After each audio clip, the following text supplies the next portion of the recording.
اعوذ باللہ من الشیطان الرجیم لا حول ولا قوۃ الا باللہ العلی العظیم بسم اللہ الرحمن الرحیم۔ محترم ناظرین کرام، سلام علیکم ورحمۃ اللہ وبرکاتہ۔ حضرت معصوم قم چینل میں آپ تمام حضرات کا خیر مقدم ہے۔ ہماری گفتگو اس بارے میں چل رہی تھی کہ ہم کن افراد کو دوست بنائیں اور کن افراد کو دوست نہ بنائیں۔ میں نے عرض کیا وہ افراد جو دوستی کے لائق ہیں اور جن کی دوستی دنیا اور آخرت میں باقی رہے گی اور پائیدار رہے گی، وہ ہے متقین کی دوستی، علماء کی دوستی، ائمہ اور انبیاء و شہداء و صالحین کی دوستی۔ اور وہ افراد جن کی دوستی ہمارے لیے خطرناک ہے، وہ فاسق افراد ہیں، جھوٹے افراد ہیں، وغیرہ وغیرہ۔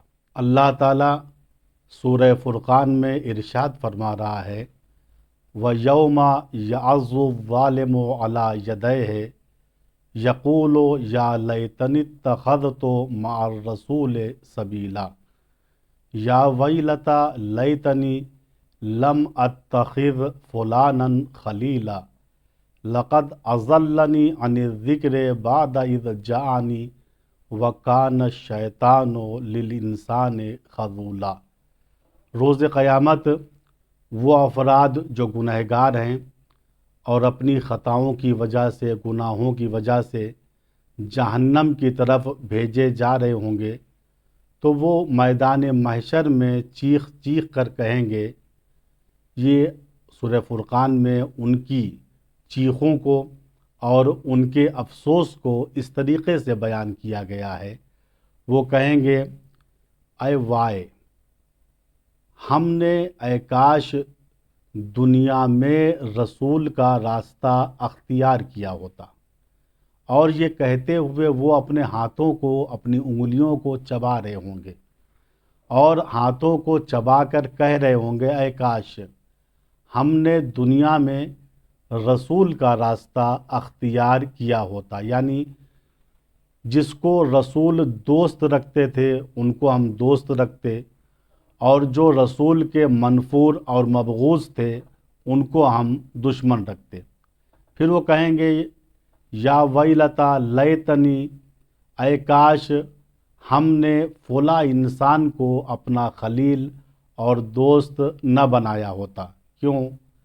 چونکہ یہ فلاں انسان گنہگار تھا، ظالم تھا۔ لقد اضلنی عن الذکر بعد اذ جاءنی، اس انسان نے ذکر خدا آنے کے باوجود مجھے گمراہ کر دیا، شیطانی راستے پر مجھے ڈال دیا۔ وَكَانَ الشَّيْطَانُ لِلْإِنسَانِ خَذُولًا، اور شیطان تو چاہتا ہی ہے کہ یہ انسان ذلیل اور رسوا رہے۔ شیطان انسان کے بارے میں یہی چاہتا ہے، جس طریقے سے آدم کی وجہ سے یہ ذلیل و خوار ہو کر بہشت سے نکالا گیا ہے، یہ ملعون آدم کی اولاد سے اس طریقے سے بدلہ لینا چاہتا ہے کہ اس کو بہشت کے اندر داخل نہ ہونے دے۔ لہٰذا ہم سب کا فریضہ یہ ہے کہ ہم ایسے کو دوست بنائیں جس کی دوستی پائیدار ہو، محکم ہو، مضبوط ہو، دنیا کے اندر بھی اس کی دوستی کا پرافٹ ہو اور مرنے کے بعد بھی اس کی دوستی کا فائدہ ہو۔ جب ہماری دوستی ان افراد سے ہو گئی جن سے دوستی بہتر تھی، پائیدار تھی، تو ناظرین کرام اس چیز کو مد نظر ضرور رکھیے گا کہ ایک دوست کا دوسرے دوست پر کچھ حق ہوتا ہے۔ یہ بھی آپ حضرات کے لیے وضاحت کر دوں، دوست دو طرح کے ہوتے ہیں۔ ایک دوست وہ ہے جو صرف مسافرت کا دوست ہے، راستے کا دوست ہے، اور ایک دوست وہ ہے جو مستقل ہمارا دوست ہے۔ دونوں کے کچھ حقوق ہوتے ہیں۔ پہلے میں بیان کروں وہ شخص جو صرف راستے کا دوست ہے، اس کا بھی کم از کم ہمارے اوپر یہ حق بنتا ہے کہ ہم اس کا نام جانیں، اس کا ایڈریس اور پتہ جانیں۔ کشف الحقائق امام جعفر صادق علیہ السلام کے ایک صحابی مفضل ابن عمر تھے۔ مفضل ابن عمر مسافرت سے واپس آئے اور چھٹے امام کی خدمت میں آ کر بیٹھ گئے۔ امام نے پوچھا، مفضل، تم نے اس سفر کو کس آدمی کے ساتھ انجام دیا؟ یعنی اس سفر میں تمہارا ساتھی کون تھا؟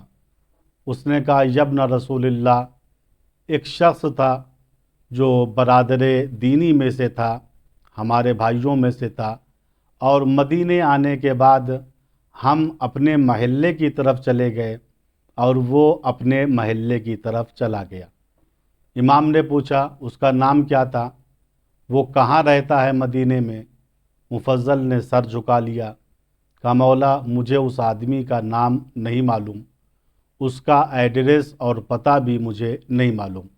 امام نے کہا، مفضل، کیا تم نہیں جانتے ہو اگر کوئی شخص 40 قدم تک کسی مومن کے ساتھ چلے تو روز قیامت اس کے بارے میں اس سے سوال ہوگا، یعنی اس کا نام پوچھا جائے گا، کس آدمی کے ساتھ تم نے سفر کیا، اور اس کا پتہ پوچھا جائے گا۔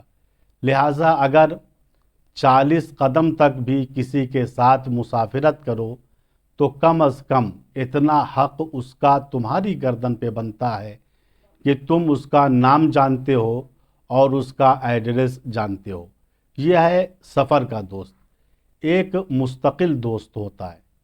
جو انسان مستقل دوست ہے، چوتھے امام زین العابدین علیہ السلام ارشاد فرماتے ہیں کہ دوست کا حق دوست کے اوپر بہت زیادہ ہوتا ہے۔ ان میں سے 6 حقوق کو میں آپ حضرات کے سامنے بیان کرنا چاہ رہا ہوں۔ آپ فرماتے ہیں کہ پہلا حق دوست کا دوست کی گردن پر یہ ہے، فَأَن تَصَبَهُ بِالتَّفَضُّلِ وَالْإِنصَافِ، تم اپنے دوست کے ساتھ فضل و کرم سے کام لو، عدل و انصاف سے کام لو۔ وَتُكْرِمَهُ كَمَا يُكْرِمُكَ، اور دوست کا حق دوسرے دوست پر دوسرا یہ ہے کہ جس طریقے سے وہ تمہارا احترام کرتا ہے اسی طریقے سے تم اس کا احترام کرو۔ اگر وہ کھڑے ہو کر تمہارا احترام کرتا ہے تو تم بھی کھڑے ہو کر اس کا احترام کرو۔ تیسرا حق یہ ہے، وَلَا تَدَعْهُ يَسْبِقُ إِلَى مَكْرُمَةٍ، ایسا نہ ہو کہ تمہارا دوست کسی بخشش میں تم سے آگے بڑھ جائے، بلکہ کوشش کرو کہ ہر بخشش میں تم اپنے دوست سے آگے رہو۔ فَإِن سَبَقَ كَأْفَاتَهُ، اگر وہ کسی موقع پر تم سے بخشش کے معاملے میں، عطیے کے معاملے میں آگے بڑھ جائے تو تم اس کا مکافات کرو۔ وَتَوَدُّهُ كَمَا يَوَدُّكَ، چوتھا حق یہ ہے، جس طریقے سے وہ تم سے محبت کرتا ہے اسی طریقے سے تم بھی اس سے محبت کرو۔ پانچواں حق یہ ہے، وَتَزْجُرُهُ عَمَّا يَهُمُّ بِهِ الْمَعْصِيَةُ، پانچواں حق یہ ہے کہ اگر وہ گناہ کا ارادہ کرے تو تمہارا فریضہ یہ ہے کہ اس کو گناہ سے روکو۔ اور چھٹا حق یہ ہے، وَكُنْ عَلَيْهِ رَحْمَةً وَلَا تَكُنْ عَلَيْهِ عَذَابًا، اس کے لیے باعث رحمت بنو، باعث عذاب مت بنو۔ والسلام علیکم ورحمۃ اللہ وبرکاتہ۔